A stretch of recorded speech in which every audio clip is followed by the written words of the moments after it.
this video, you're gonna learn why porn could very well be harmful to men and women. The question you might be having is, how much porn is too much?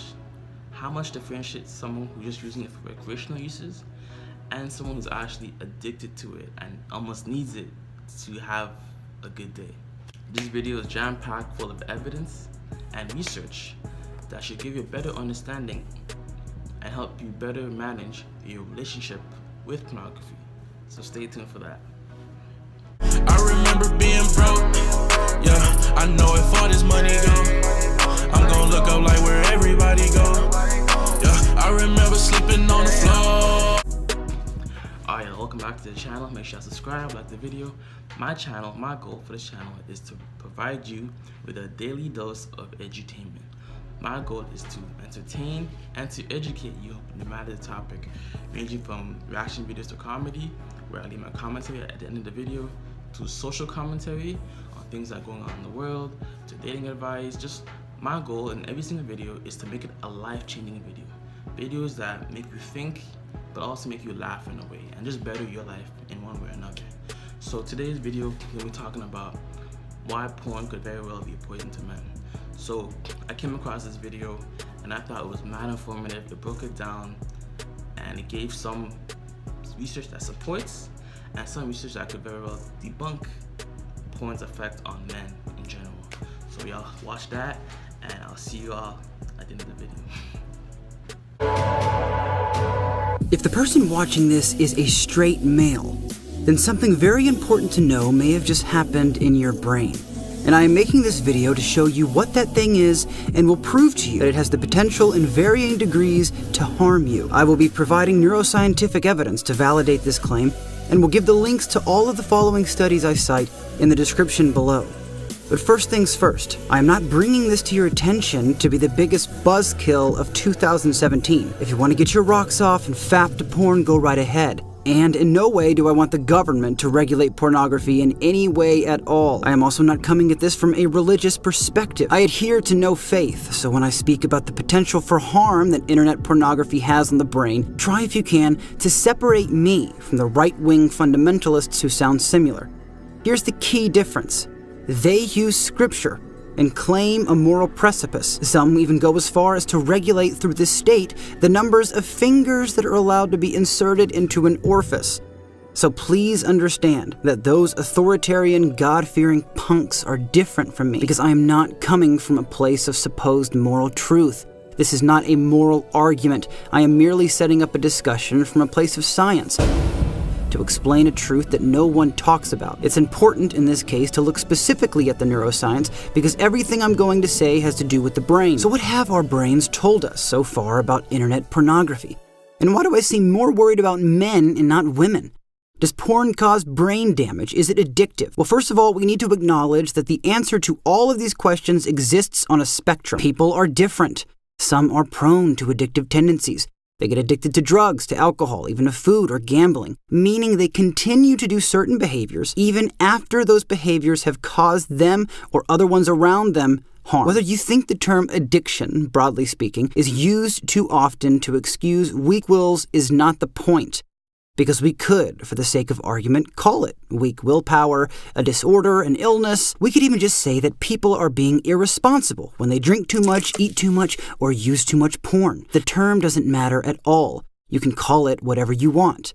What's important is the continuous action of a behavior, even after that behavior has harmed oneself or others. And to classify this behavior, I will use the word addiction. But my caveat was needed because in the case of addiction, many people get distracted by the word itself and continually divert attention away from the problem to debate semantics. This is not about the word addiction. I understand everyone has strong opinions on this. So I'm attempting to emphasize the definition because no one can deny that many people fall prey to behaviors they desperately wish they could stop. So by no means am I saying that every man who uses porn is doomed to addiction, but the problem is more widespread than you might think. Which leads me to my argument. Men masturbating to internet pornography is a drug that utilizes and oversensitizes the reward circuitry in our brains, and in many cases reduces frontal lobe activity leading to less self-control and inevitably causing addiction. This then leads to lower levels of testosterone and can raise levels of emotional and sexual insecurity, irritability, and compulsive behaviors. Porn addiction is one of the fastest growing health epidemics in the world. Now, let me explain why I've made this claim, and if I haven't convinced you by the end of this video, provide me counter-evidence that refutes the evidence I provide, and I will change my mind in a heartbeat. But until then, let's begin with plastic. What can plastic do? Well, it can be molded, sculpted, or modified. Plastic can change. And although this may sound strange at first, our brains are, at least in this regard, just like plastic. The brain itself can be changed. Even just the act of thinking or a bit of learning can change both the brain's functional anatomy from top to bottom. This is called neuroplasticity. Its roots of discovery was during the 1950s, when researchers were experimenting with animal brains. A study in 2000 discovered that taxi drivers have a larger hippocampus, a brain structure known to be heavily involved in learning routes and visual spatial awareness. I will now present you with two studies under the banner of neuroplasticity and porn addiction, one that validates my point and the other that supposedly debunks it. The first study, Neuroscience of Internet Pornography Addiction. This was published in 2015 in the Journal of Behavioral Science by Todd Love and 4 other neuroscientists, in which they conducted an overview of every neuroscientific study on internet addiction. Quote, "The review leads to the conclusion that internet pornography addiction fits into the addiction framework and shares similar basic mechanisms with substance addiction.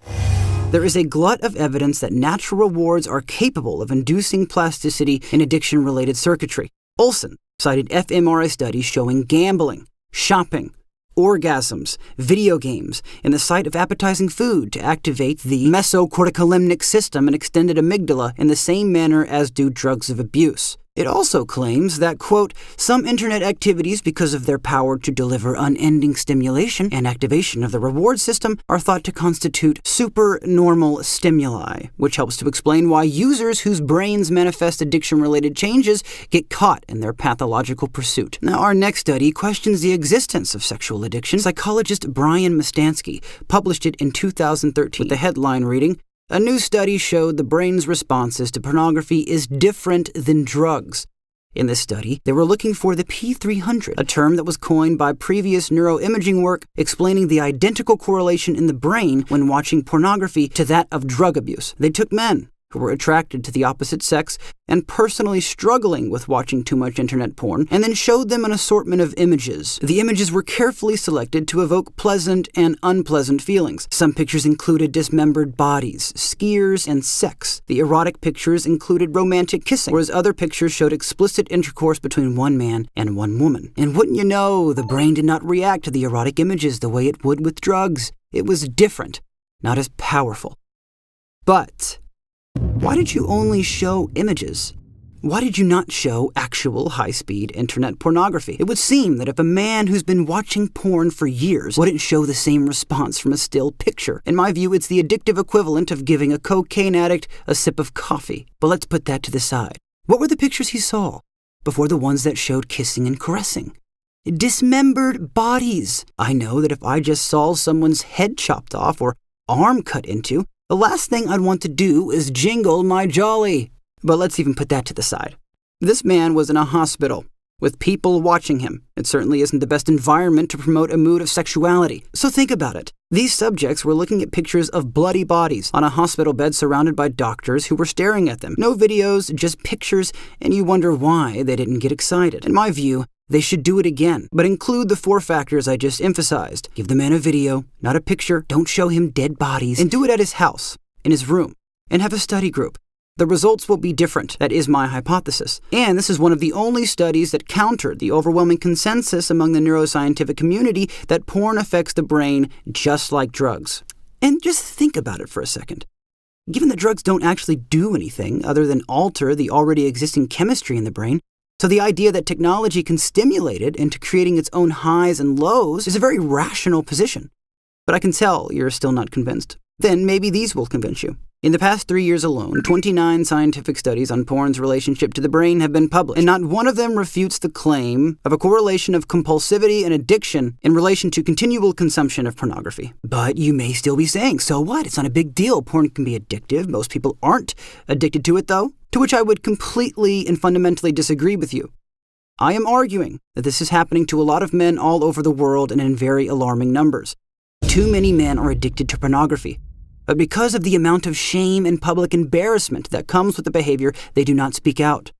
And on top of that, many don't even know they're addicted because they haven't tried to stop.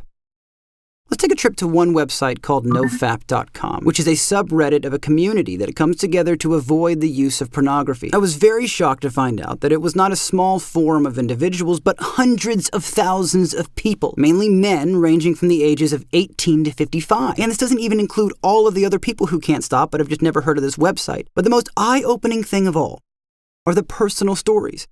The forum is filled with thousands of stories about the insanities they've went through with porn addiction, the families they've lost and gained and lost and gained. We can also look to some of the strange things occurring in Japan.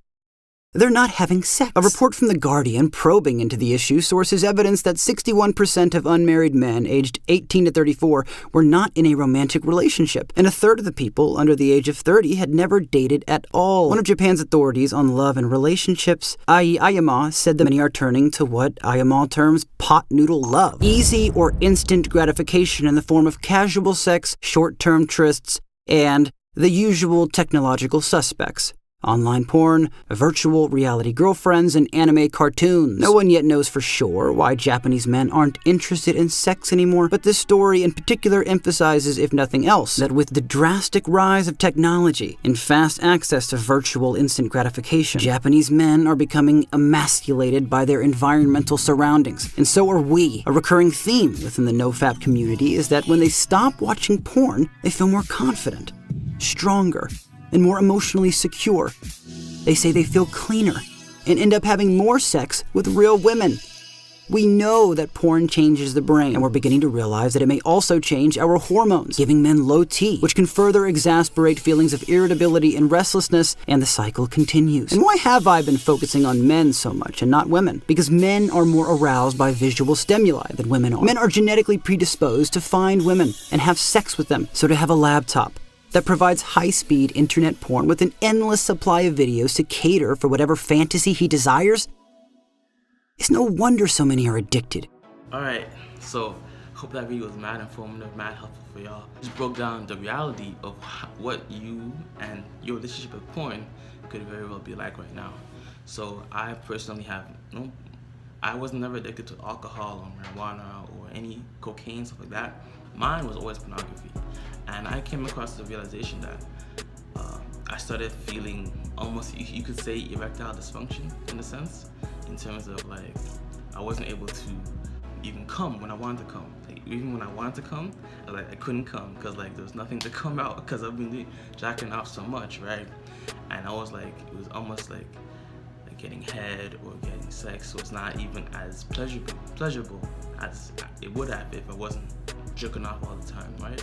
So I highly recommend y'all check out the Truth of Addiction free video in the description down below. I'm gonna leave it in the description, so y'all go check it out. It just walks you through even more detail because I honestly believe that one video isn't gonna be enough for you to wake up the next day and just not watch porn or not watch it as much as before. It might last a couple of weeks or two, but then you'll almost essentially relapse and continue the way you were doing before. So this is more of a detailed step-by-step video. You can get a video every day, more of a breakdown as to how you can actually take action upon the information that I just gave y'all in the video. So check out the description, the Truth of Addiction free video, and hopefully, I know I put my reputation, my name on it, that this program will help you in your path to living a more fulfilling and healthier life, and have a better relationship with porn and women in general, right? Alright fam, so God bless, much love, peace and joy, namaste, and always remember, if it doesn't feed you, don't water it. If it doesn't feed you mentally, emotionally, spiritually, or financially, whether that be people or substances, do not water it. And always remember as well, keep that same energy, be real, be authentic, don't be fake. Alright fam, deuces. Thinking to myself like I cannot wait to go home. Stay strong, right or wrong, I'm gon' grind. They like keep it up. We just wanna get money, they just wanna beef with us.